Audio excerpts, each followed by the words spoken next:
I'm talking about Trump's rescission of these orders on these agencies. If you received a tax cut as an employer, wouldn't you hire a person of color? Dude, if you could pay them less? Listen, we're talking about government agencies that do not get tax cuts.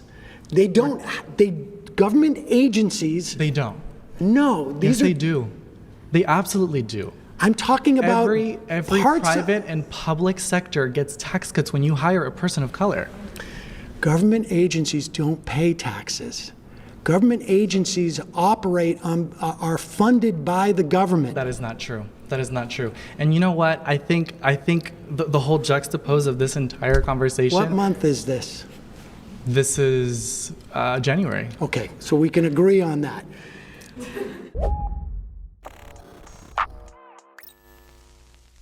That was just a small taste of Sam Seder's brain-damaging debate with 20 Trump supporters on Jubilee Surrounded series, and expectedly, Sam Seder did very, very well. It almost felt like I was watching Michael Jordan dunk on a Little Tigers basketball hoop against a bunch of preschoolers, to the point where it almost felt unfair. That's how unprepared these conservatives were. But I mean, having said that, we're talking about grown adults here, and it is alarming to see how uninformed they are. Not that you would expect much more from Trump supporters, but we're talking about basic facts about governance that they were utterly clueless about, as you saw from that first clip. Now, that guy confidently claimed that government agencies were hiring DEI employees for tax cuts. And I don't know how you're supposed to get through to somebody like that. If they don't know about basic functions of government, maybe they shouldn't be at a fucking debate. Now, that might be the stupidest moment from the entire debate, but I can assure you, almost everyone else was equally as stupid and sure of themselves as that guy. And I say almost because if they weren't outright stupid, then they were straight up just evil. But I want to share one example of that. We're not going to watch any clips, but there was one debate prompt where Sam Seder said, unless you're a billionaire or a religious fundamentalist or a xenophobic nationalist, voting for Donald Trump was a mistake because everybody else, they're going to be harmed by his policies. Now, this person tried to argue with Sam about why he should be able to impose his religious beliefs on the rest of society. And then this lady made the same point and let the mask slip off a little bit too much by saying that xenophobic nationalism was good, actually, and basically said that America was built for white people. And I get the sense that this lady is sympathetic to neo-Nazi ideals. But I mean, putting aside the fact that they ignored the prompt and clearly voting for Donald Trump wasn't a mistake for them in particular, since they stand to benefit from the Christian nationalism that he's implementing. But these are the kinds of people that you literally can't even have a conversation with. They're so far gone that their brains are, for all intents and purposes, pudding. It's like they've been partially lobotomized, and there's nothing that you can say or do to bring them back to reality, and society just has to push them to the side and move on without them, if that's even possible, because these are the kinds of people who have power. Now, this was part of the problem with a lot of the debaters here, because Sam was trying to debate them on policy, but they were operating in an entirely different plane of reality. It reminded me of when I was debating a Christian fundamentalist in my family, and I was talking about policy and healthcare, and they started to talk about how Democrats were lizard people sent by Satan to destroy America. And you just can't have a conversation with these kinds of people. They don't live in the world that we live in. They live in La La Land. But that's what Sam Seder was dealing with the entire time. Having said that, there were moments when they tried to debate Sam Seder on policy, and every single time that happened, they were humiliated. Now, I've got a couple of highlights to play for you to show you what I mean. So I want to go back to the idiot at the beginning named Michael. So he didn't know that government agencies were funded by tax dollars, and that's going to be a consistent theme. He doesn't know what he's talking about. So this was the portion on DEI, and he's going to try to checkmate Sam by suggesting that racism no longer exists, therefore DEI is unnecessary, but then he's going to go on to quickly move on to his real target, which is trans people, and every time he comes up after this portion, he brings up trans people. Let's watch. Essentially, if a person was not racist, he would hire someone regardless, right? So why would we need a policy to protect a person if we've moved past racism? So would you consider yourself racist? Wait, are you suggesting we've moved past racism? Would you consider yourself racist? I consider myself, and sometimes I think we all practice like some form of, white supremacy. I think actually like we all do to some degree. Well, I'm glad that you're saying that. So I guess going to the LGBT topic, it seems like it's very prevalent for you as an issue. Well, it seems like a big issue. I mean, the Republican Party spent literally hundreds of millions of dollars demonizing trans people. Well, the reason why they've done something like that, and I think you're misconstruing the narrative, they haven't demonized them. They simply want protections back for their own children, because children are being stripped away from their parents. Who's their own children? Wait, children are being stripped away from their parents? Yes, due to AB 954, they've now included gender identity as a premise to remove and strip parental rights for children who maybe they are rejecting their gender ideology. So, but you'd be okay with parents who agree with their children's doctors to provide gender-affirming care? I do not agree with that. Do you? So he brings up the importance of parental rights. Then Sam Seder tests his consistency by asking if he supports parental rights for pro-trans parents, and without hesitation, he throws parental rights out the window like that. These people have no standards whatsoever. But he brought up AB 954, and first of all, it seems like he thinks this is federal legislation, and second of all, he's assuming that this legislation he's referring to has already been passed. Neither of those things are true. Now, I looked up Assembly Bill 954, and I couldn't find anything from a state with that number relating to custody and trans kids, but I did, however, find AB 957, which is a bill from California that I think he's referring to, which, quote, would require courts to take into account a parent's affirmation of a child's gender identity or gender expression as one factor in any custody dispute. But the bill was not passed. In fact, it was vetoed by Gavin Newsom. So this imbecile is assuming that a bill in California that was vetoed 2 years ago had already been passed to strip custody away from parents who don't affirm the identities of their trans children, when that's not even what the bill did in the first place. And in 2023, as AP reports, right-wingers were manufacturing hysteria over this particular piece of legislation, and they were insinuating that parents could lose their kids if they didn't agree to let them have sex change operations. But bottom surgeries aren't being performed on children, and it's pretty gross that a gay man can't see how parents rejecting their trans kids isn't also a form of child abuse in and of itself. Gender-affirming healthcare is life-saving and medically necessary. So if a parent refuses to get their child the healthcare that they need, that is child abuse. Full stop. That is according to the experts, not Mike from the Humanist Report. That's according to the American Academy of Pediatrics. That's according to the American Medical Association. But I bet that if parents rejected a gay teen and forced them to go to conversion therapy, that guy would feel different, since he's gay himself, and conservatives aren't able to empathize with people not in their predicament. Either way, it's clear that he's trying to rationalize his hatred for trans people with stories that he completely doesn't understand and is bastardizing. But that's not all, because in a different debate prompt, in a different portion of the debate, he brought up trans people again, and he claimed that they're being manipulated. Trans kids in particular are being manipulated into getting castrated, which is complete and utter horseshit, as we're going to soon find out. But Sam Seder decided to have a little bit of fun with this dipshit and humiliated him thoroughly. And I don't think there should be laws or legislations dictating people or imposing laws to manipulate children, for example, to castrate their bodies at such a young age. 50% of children... Do you know how many children are treated over the past 5 years, let's say? I think it was from 2018 to 22, there was a study that just came out from Harvard. Do you know how many children received gender-affirming care, but broken down into puberty blockers and then hormones? Give me the numbers. You tell me. I'm curious. Well, I'm curious because you're bringing it up. No, I have the numbers. Okay, tell me. I do, but I'm curious if you know. Tell me what the numbers are. I promise to tell you after you tell me what you think it is. I'm not gonna play that game. Because I have a feeling we're not playing this game. No, I am playing this game because I think you think it's much higher. When you tell me that kids are being castrated, I know you don't really know what these numbers are. And I do know these numbers. Okay, well, I can $2.6 billion it's 900 kids over 5 years. That is a lot of children. Puberty blockers. That is a lot of children. 900 kids over 5 years. AB 547 just passed, including gender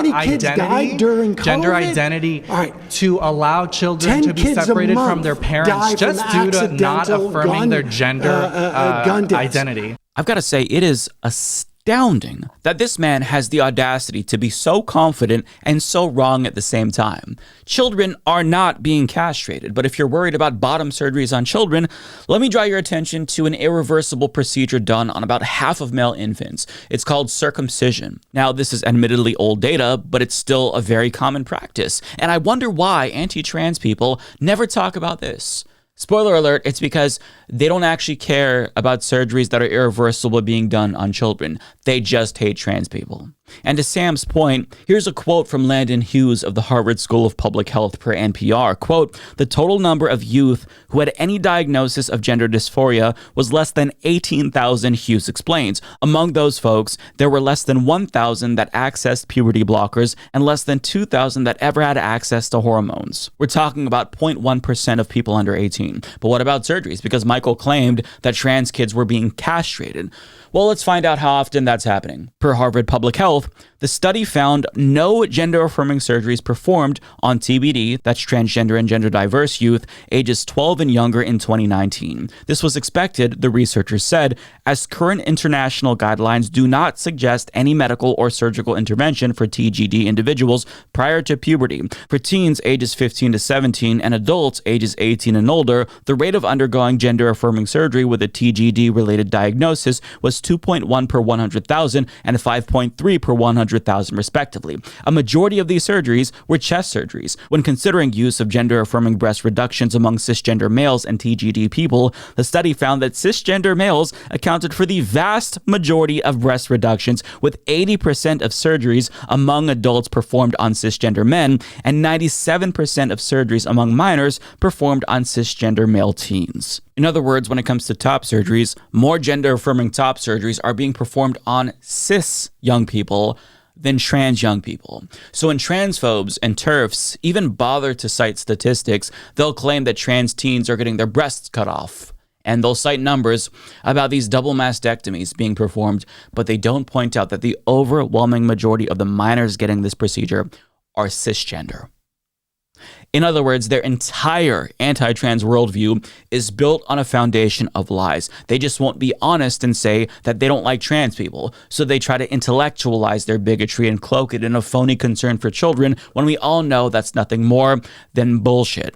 This is about hate. They just hate trans people, and they don't want to say that, so they pretend as if there's science behind their bigotry when that's not the case. And it's especially sad for this gay man, a gay conservative, to hate the people who fought for his rights. He probably doesn't even realize that he wouldn't have the rights he has today as a gay man had it not been for brave trans women of color like Marsha P. Johnson and Sylvia Rivera. So instead of demonizing trans people, he should thank them. And it's just gross that he's weaponizing his identity to attack members of his own community, as if being gay and having trans friends, as he pointed out in a different portion of the debate that we didn't see, makes him some kind of an authority on the matter.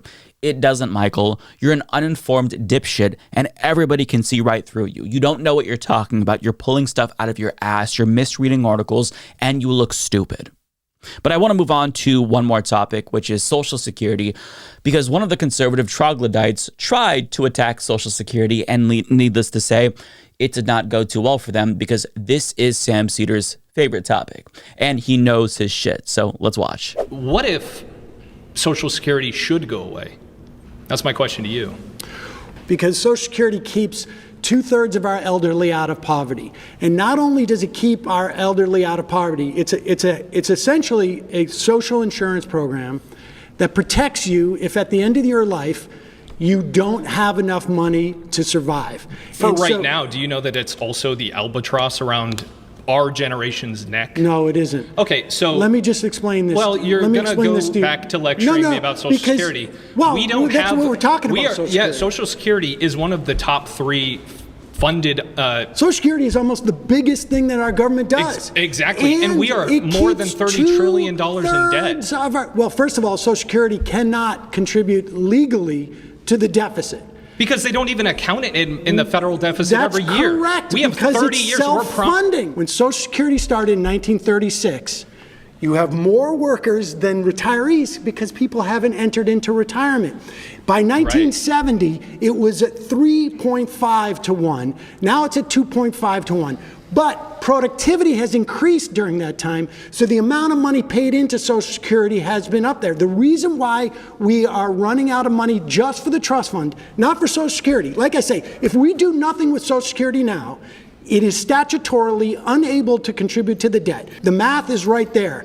The reason why the trust fund is running out is because wealth inequality has hoarded so much money above the cap. Social Security pays for itself. If we do nothing, the 6.2% that your employer and your employee pays into it will pay out 78% of benefits starting in 2033. And why is it going down? If everything's so much better, why is it only 78%? If we raise the cap, there's a cap right now at $176,000. So for instance, if you make $100,000, you pay $6,200 into that. A year, a year.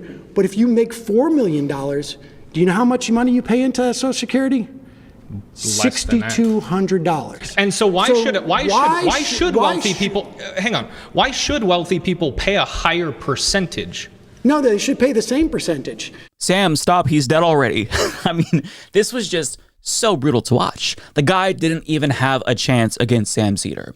But I wanted to highlight this portion because that guy is using the same talking points that we hear from politicians who are trying to destroy Social Security. So I want to debunk this myth that Social Security is going bankrupt or that it's an albatross around my generation's neck once and for all, because that is not true. So my friend Andrea shared this graph with me that's available on the Social Security website, and it shatters every single one of these myths. So I want to explain what you're looking at here. So there's three columns. There's OASI, which is Social Security for old age, and then there's DI, which is Social Security for disability, and then there is OASDI, which is both of them combined. Let's just focus on that last column there. Now in the top row, it says asset reserves at the end of 2022. So this refers to the Social Security Trust Fund, and this is in billions of dollars, by the way. So as you can see, we have $2.83 trillion in the Social Security Trust Fund. This is our savings account for Social Security. But let's jump down to the next row. Quote, total income in 2023. This includes payroll tax contributions, interest, and taxation of benefits. So under total income, you can see that Social Security made $1.35 trillion in 2023. But how much did the program cost? Well, let's go down to total cost in 2023. As you can see, it cost a total of $1.39 trillion.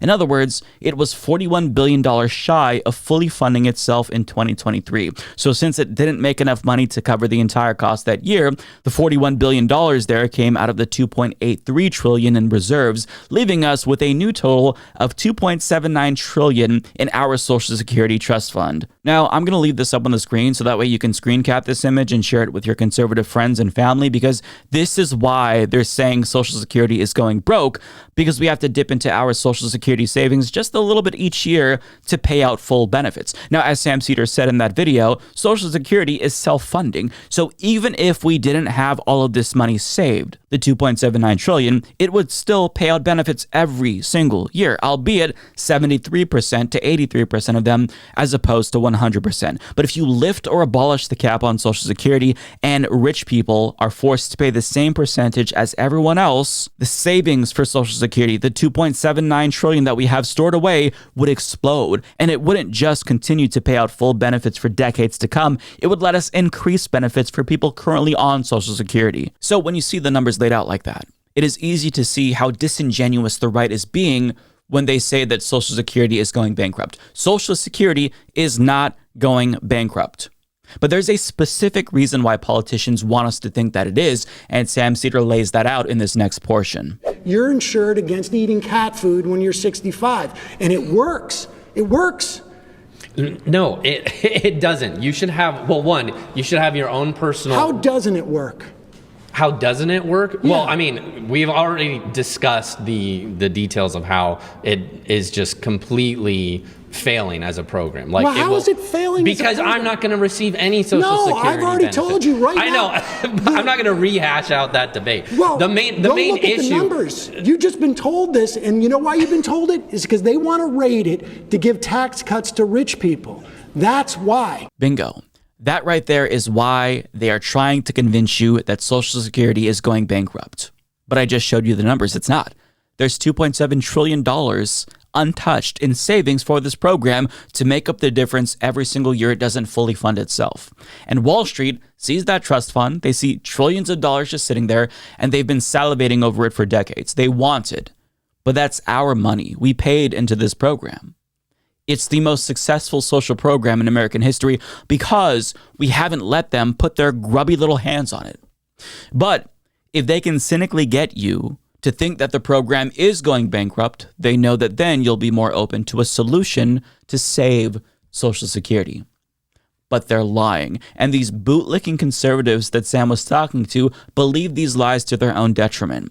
And that's what I found so frustrating about this entire debate. Sam Seder had facts and data and genuine knowledge about these issues, whereas they were just regurgitating right-wing talking points. There's no intellectual honesty from these conservatives or curiosity about their own ideology even. They just gobble up the slop fed to them by right-wing YouTubers like the hogs that they are, and they think that being able to parrot those talking points that they hear makes them master debaters, but it doesn't work that way, as evidenced by the fact that they got their cheeks clapped by Sam Seder again and again and again throughout this hour-and-a-half long debacle.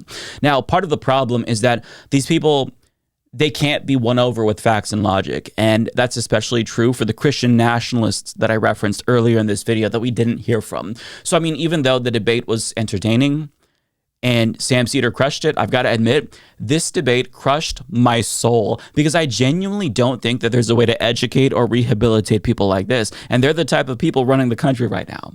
So that's part of the reason why America has devolved into a caucusocracy, because people at the top found a way to brainwash and pacify millions of Americans like this. And this is the result of their brainwashing, the propaganda, Fox News, all of it. It paid off. And, you know, when you talk to them or you listen to them, it is evident that there is no fucking way to unpoison their minds. And if you watch the full hour-and-a-half debate, I promise you, you're gonna know what I mean. So I'm gonna link to that down below if you are interested in doing that. But just to warn you, you will lose IQ points. But I mean, I guess you can watch it to support Sam, but you've been warned. It's rough. These people are dumb, and they're aggressively and confidently dumb. Like everywhere there's glows. You see them all the time. I mean, it's constant. My children will be like, Mama, glow, glow, glow, glow. I turn on TV, there's glows in the background. Every TV show, news media, why? Glow, glow, glow, glow, glow. They're everywhere. Glow, glow, glow, glow, glow, glow, glow, glow, glow, glow, glow, glow, glow.